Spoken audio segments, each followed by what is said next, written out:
Good evening, नमस्कार।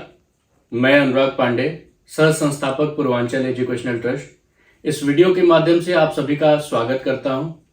साथ ही साथ धन्यवाद भी करता हूं उन छात्रों का और अभिभावकों का जिनके समर्थन और प्यार से हमारी संस्था के द्वारा चलाई जा रही मुहिम प्रयास पूर्वांचल में ही नहीं बल्कि पूरे प्रदेश में हजारों की संख्या को आंकड़ों को पार कर दी और हमने एक बहुत बड़ा विश्वास और प्यार जीता। आप सबका एक बहुत अच्छा आंकड़ा हासिल किया हमने।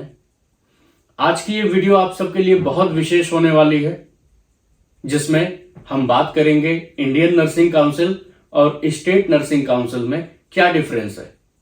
यानी नॉर्मली अगर हम एडमिशन लेने जाते हैं हमारे ग्रामीण क्षेत्र के बच्चे, तो हमें ये बिल्कुल नहीं बताया जाता है कि इंडियन नर्सिंग काउंसिल या स्टेट नर्सिंग काउंसिल में अगर आप एडमिशन किस कॉलेज में लेते हो, किस में क्या डिफरेंस है, या यूं बताया जाता है कि ये बिल्कुल कॉमन है, डिग्रीज सबकी कॉमन होती है। बिल्कुल रॉन्ग, ऐसा कुछ भी नहीं है। इंडियन नर्सिंग काउंसिल और स्टेट नर्सिंग काउंसिल में बहुत डिफरेंस है, बहुत अंतर है। यानी state nursing council Indian nursing council के अधीन है।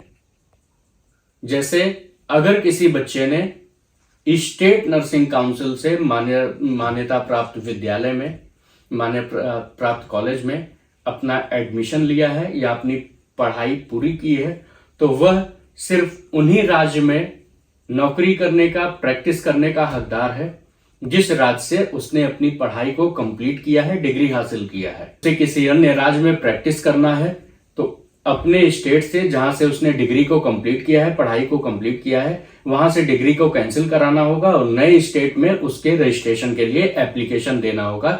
तब जाकर के कहीं वो दूसरे स्टेट में प्रैक्टिस भी करने के एलिजिबल होगा। यानी कह सकते हैं सब एज एग्जाम्पल कि हमने या किसी बच्चे ने अगर उत्तर प्रदेश से स्टेट यूनिवर्सिटी से अगर नर्सिंग करी है तो उसे सिर्फ उत्तर प्रदेश में ही नर्सिंग की प्रैक्टिस करने का अधिकार है। अगर उसे किसी दिल्ली, पंजाब, हरियाणा, बिहार या किसी अन्य प्रदेश में जाकर के प्रैक्टिस करना होगा तो उसे पहले उत्तर प्रदेश की मान्यता को अपने रद्द करना होगा और दूसरे प्रदेश में रजिस्ट्रेशन के लिए, प्रैक्टिस के लिए अपना आवेदन देना होगा, एप्लीकेशन देना होगा। तो जाकर के वो दूसरे प्रदेश में एप्लीकेशन दे करके प्रैक्टिस करने का हकदार होगा और उसे वो मिलेगा। वहीं अगर बात करें इंडियन नर्सिंग काउंसिल की, तो इंडियन नर्सिंग काउंसिल के द्वारा पढ़ा हुआ छात्र वन टाइम अपना लाइसेंस रजिस्ट्रेशन कराता है पोर्टल पे, और पोर्टल पे वन टाइम रजिस्ट्रेशन के बाद में ही वो पूरे भारत नहीं बल्कि पूरे विश्व में कहीं भी जाकर के प्रैक्टिस करता है और कहीं भी जाकर के अपनी नौकरी कर सकता है। मतलब साफ डिफरेंस है कि state nursing council Indian nursing council के अधीन है, बराबर बिल्कुल भी नहीं है। सन 2023 में इंडियन नर्सिंग काउंसिल में संशोधन हुआ, यानी सन 1947 में जब इंडियन नर्सिंग काउंसिल की स्थापना हुई, उसके बाद पुनः स्थापना आप यूं कह सकते हैं कि 2023 में इसकी हुई। 2023 में the Indian national nursing and midwifery commission की स्थापना हुई, जिसका उद्देश्य सिर्फ इतना था कि 1947 से चले आ रहे इंडियन नर्सिंग काउंसिल के जो प्रावधान हैं, जो नियम है, जो अनुशासन है, उसको अपडेट किया जाए, चेंजेस लाए जाए और सिस्टम को अपग्रेड किया जाए। और उस अपडेट्स में बहुत सारे ऐसे अहम मुद्दे शामिल हैं जिसको हमें एडमिशन लेने से पहले जान लेना बेहद जरूरी है। अगर उसे जाने बिना हम अपने एडमिशन को या अपने फ्यूचर को नर्सिंग में सेट करना चाहते हैं तो बिल्कुल हर बच्चा अपने आप को किसी ना किसी खिलवाड़ में या किसी ना किसी मजाक में हिस्सा बना रहा है। बच्चे को ये डिफरेंस जान लेना जरूरी है कि आईएनसी में और स्टेट यूनिवर्सिटी में क्या फर्क है। 2023 के बाद जो प्रावधान बनाए गए हैं इंडियन नर्सिंग काउंसिल के, उसके द्वारा दाखिला कैसे लेना है। पॉइंट नंबर 1, 2023 के बाद से 2019, 2020, 2017 की जो हमारी प्रक्रिया थी एडमिशन की, नर्सिंग की, वो प्रक्रिया बिल्कुल अलग थी। लेकिन 2023 के बाद से इस प्रक्रिया में बहुत सारे चेंजेस हैं, बहुत सारे प्रोसेस को चेंज किया गया और अपडेट किया गया, इसमें पॉइंट नंबर 1 है कि अगर किसी भी छात्र और छात्रा को इंडियन नर्सिंग काउंसिल से अप्रूव्ड कॉलेज में एडमिशन लेना है, अपना नामांकन कराना है, तो उसे पूरे भारत में होने वाले कॉमन टेस्ट के प्रोसेस को कंप्लीट करना होगा। यानी इंडियन नर्सिंग काउंसिल के अप्रूव्ड कॉलेज में अगर आपको एडमिशन लेना है तो आपको कॉमन टेस्ट देना होगा। कॉमन टेस्ट देना होगा और कॉमन टेस्ट में जो बच्चा क्वालिफाई करेगा, सिर्फ वही बच्चा नर्सिंग में एडमिशन के बारे में आगे सोच सकता है। डायरेक्ट एडमिशन का अगर कोई आपको हवाला देता है, या यूं कह सकते हैं कि अगर डायरेक्ट एडमिशन की कोई बात करता है आपसे, तो वो या तो आपको गुमराह कर रहा है या तो किसी फ्रॉड या फर्जी संस्थान का हिस्सा बनाने वाला है। कॉमन टेस्ट के बगैर डायरेक्ट एडमिशन नर्सिंग में संभव नहीं है पूरे भारत में। कंडीशन नंबर 2 कि कॉलेजेस या लोग या शिक्षा के कुछ दलाल जो काला बाजारी कर रहे हैं, वो आपको ये नहीं बता पाए हैं या आपको नहीं बताना चाहते हैं ताकि उनका एडमिशन ना कम हो, कि नर्सिंग में कॉमन एंट्रेंस टेस्ट के साथ साथ एग्जिट एग्जाम का भी प्रावधान आ गया है 2023 के बाद से। यानी जिस बच्चे ने अपनी नर्सिंग कंप्लीट करी है इंडियन नर्सिंग काउंसिल से अप्रूव्ड कॉलेज में, उस बच्चे को 2023 के बाद से एग्जिट एग्जाम भी देना होगा। एग्जिट एग्जाम में जो बच्चा इनरोल होगा और एग्जिट एग्जाम को जो बच्चा पास करेगा, एग्जिट एग्जाम को पास करने के बाद में ही बच्चे के लाइसेंस को पोर्टल पे अपडेट किया जाएगा या पोर्टल पे चढ़ाया जाएगा। यानी कह सकते हैं कि एज ए एग्जाम्पल, अगर हमने सपोज करिए कि इस साल कॉलेज में एडमिशन लिया था और पिछले 4 साल पहले, और इस साल अगर हमने अपनी नर्सिंग क्वालिफाई करी है, तो हमें इस साल एग्जिट एग्जाम देना होगा। एग्जिट एग्जाम जब हम क्वालिफाई कर लेंगे तो ही हमारा रजिस्ट्रेशन, लाइसेंस रजिस्ट्रेशन पोर्टल पे अपलोड होगा। अगर हम इस साल क्वालिफाई नहीं कर पाते हैं तो हमें अगले राउंड का वेट करना होगा, और जिस राउंड में हम क्वालिफाई करेंगे उसके बाद ही हमारी जो लाइसेंस है वो रजिस्टर्ड हो पाएगी, पोर्टल पे अपलोड हो पाएगी। दूसरा पॉइंट नंबर 3 हमारा, जो पॉइंट नंबर 3 जो आप सबको मैं क्लियर कर देना चाहता हूं, कुछ यूट्यूबर्स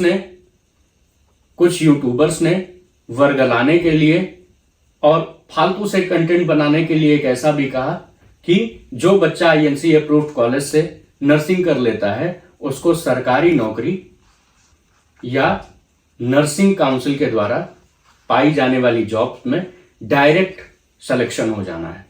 बिल्कुल गलत है, ऐसा कोई भी नियम नहीं है। जिस बच्चे ने संशोधन सिर्फ एक आया, नॉर्म्स में थोड़ी सी बदलाव आए 2023 में, उस बदलाव में क्या है कि जो बच्चा इंडियन नर्सिंग काउंसिल के द्वारा अपनी नर्सिंग की पढ़ाई को कंप्लीट करता है, उसको नर्सिंग काउंसिल या गवर्नमेंट के द्वारा आने वाली नर्सिंग की किसी भी वैकेंसीज में 50% यानी 50% का रिजर्वेशन मिलना है। आप अगर आईएनसी अप्रूव्ड संस्थान से नर्सिंग करते हो तो आपको गवर्नमेंट की वैकेंसी में, नर्सिंग की वैकेंसी में 50% का रिजर्वेशन मिलने वाला है। 100% का या डायरेक्ट नौकरी का कोई भी प्रावधान नहीं है। पॉइंट नंबर 4, अगर हम बात करें नर्सिंग में एडमिशंस की, तो एक एलिजिबिलिटी क्राइटेरिया सेट कर गई नर्सिंग के लिए, और वो एलिजिबिलिटी क्राइटेरिया है कि अगर हमको इंडियन नर्सिंग काउंसिल का पार्ट बनना है, हिस्सा बनना है, तो हमारी उम्र सीमा, एज लिमिट हमारी 17 वर्ष यानी 17 साल की होनी चाहिए। 17 साल या उससे ऊपर के ही बच्चे नर्सिंग में अगर सदस्यता लेना चाहते हैं तो वो एलिजिबल हैं, और साथ ही साथ उनका फिजिक्स, केमिस्ट्री, बायो में 50% मार्क्स क्राइटेरिया के साथ एलिजिबिलिटी होनी चाहिए। और इंग्लिश मैंडेटरी सब्जेक्ट होता है नर्सिंग में हमें दाखिला लेने के लिए। पॉइंट नंबर 5 की अगर बात करें तो इंडियन नर्सिंग काउंसिल में कॉमन एंट्रेंस टेस्ट जो हमने बताया, कॉमन टेस्ट दे लेने के बाद में अगर आप मेरिट में आते हो तो ही आप काउंसलिंग के हकदार हो। काउंसलिंग, कॉमन टेस्ट दे लेने के बाद में आप काउंसलिंग में बैठोगे। काउंसलिंग में जब हम काउंसलिंग में अपीयर होते हैं तो एक नियम काउंसलिंग का है कि काउंसलिंग में हमें जिस भी गवर्नमेंट मेडिकल कॉलेज की गवर्नमेंट मेडिकल कॉलेज में एडमिशन लेना हो, उसके नाम पे हमें एक डीडी बनाना होगा जिसकी अमाउंट 65,000 टू 72,000 के तकरीबन बीच में होनी है। और ये डीडी गवर्नमेंट मेडिकल कॉलेज को आप मनी ट्रांसफर करोगे या डीडी बना कर दोगे, और वो गवर्नमेंट मेडिकल कॉलेज उस कॉलेज को आपकी फीस ट्रांसफर करेगा जिस कॉलेज या इंस्टीट्यूशंस में, आईएनसी अप्रूव्ड इंस्टीट्यूशंस में आपने अपना एडमिशन कंफर्म कराया है या आपने अलॉट कराया है। ये 3-4 जो बहुत जरूरी पॉइंट्स थे जिन पे मैंने डिस्कस कर लिया।